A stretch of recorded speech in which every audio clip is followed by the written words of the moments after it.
그럼 피고인 일어나서 마지막으로 재판부에 하고 싶은 말씀을 최후 진술하시기 바랍니다. 예, 아니 그 자리에서 마이크 조절해서 하셔도 되고요. 마이크 조절하시면 됩니다. 그 마이크도 조절하시면 됩니다.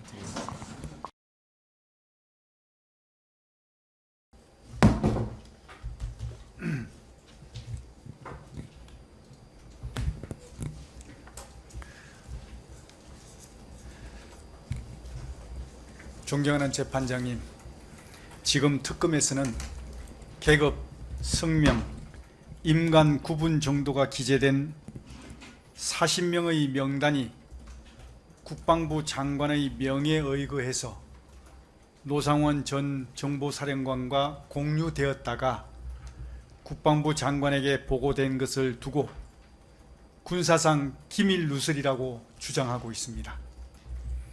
저는 이 특검의 주장을 결코 인정할 수가 없습니다. 그 이유는 첫째, 노상원 전 정보사령관에게 건네준 계급, 성명, 임관 구분 정도가 기재된 40명의 명단은 군사비밀이 아닙니다. 군에서 군사비밀이라고 하면 최소한 세 가지 조건이 충족되어야 합니다. 먼저, 비밀 유지가 필요한 사항에 대해서는 보안 규정에 의해서 군사비밀로 지정이 되어야 합니다. 그리고 지정된 군사비밀은 관리기록부에 반드시 등재되어야 합니다. 아울러 등재된 모든 군사비밀은 관리자, 책임자에 의해서 관리가 되어야 합니다. 여기서 어느 것 하나만 빠져도 비밀로서의 가치는 상실됩니다. 그런데 대한민국 어느 부대에서도 일부 군인들의 계급, 성명, 임관 구분 정도만 가지고 군사비밀로 지정하거나 등재하여 관리하는 곳은 아무데도 없습니다. 예를 들어 전출, 보직, 진급 등 군의 각종 인사명령조차도 군사비밀이 아닙니다. 하물며 소속도 없고 직책도 없고 군번조차 없어서 누구인지 특정할 수 없는 명단을 군사비밀이라고 하는 것은 규정을 떠나 상식선에서도 이해할 수가 없습니다.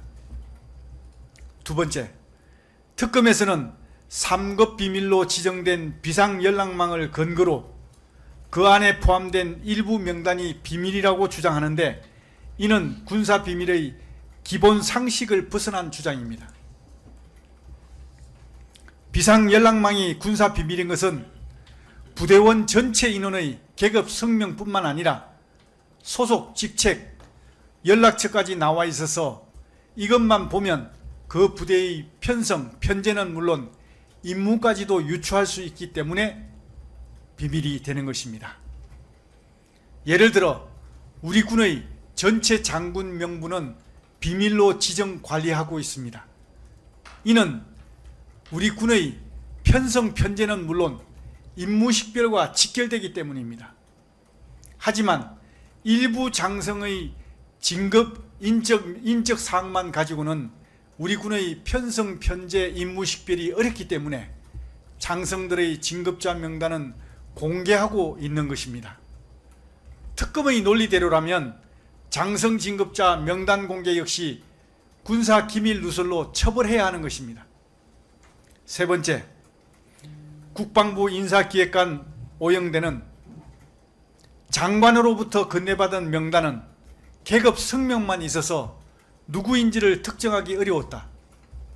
군에서는 최소한 소속과 직책, 군번이 나와 있어야 하는데 계급 성명 외에는 아무것도 없었다 라는 취지의 진술을 한 바 있습니다. 최고의 인사 전문가조차 특정하기 어려웠던 계급 성명뿐인 명단을 비밀이라고 주장하는 것 자체가 황당하고 이해할 수가 없습니다.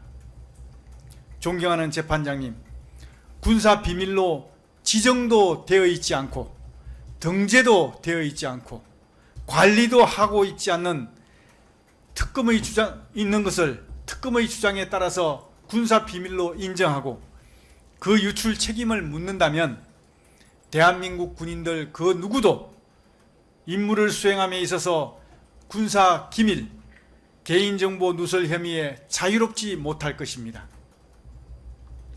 아무쪼록 국가 안보와 국민 안전을 위해 목숨 걸고 묵묵히 헌신하고 있는 군인들에게 뒤를 돌아보지 않고 오직 정만 보면서 주어진 임무에 전념할 수 있도록 살펴봐 주실 것을 간곡히 부탁드립니다.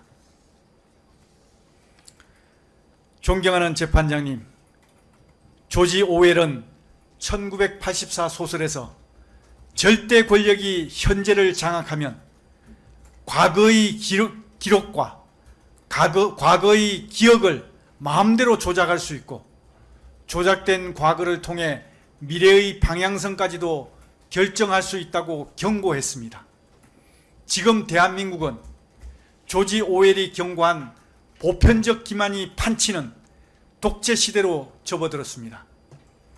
독재 권력을 앞세운 특검은 2+2는 5라고 주장하며 2+2가 4라고 이야기하는 군인들을 핍박하고 죄인 취급하면서 유죄 판결을 강요하고 있습니다.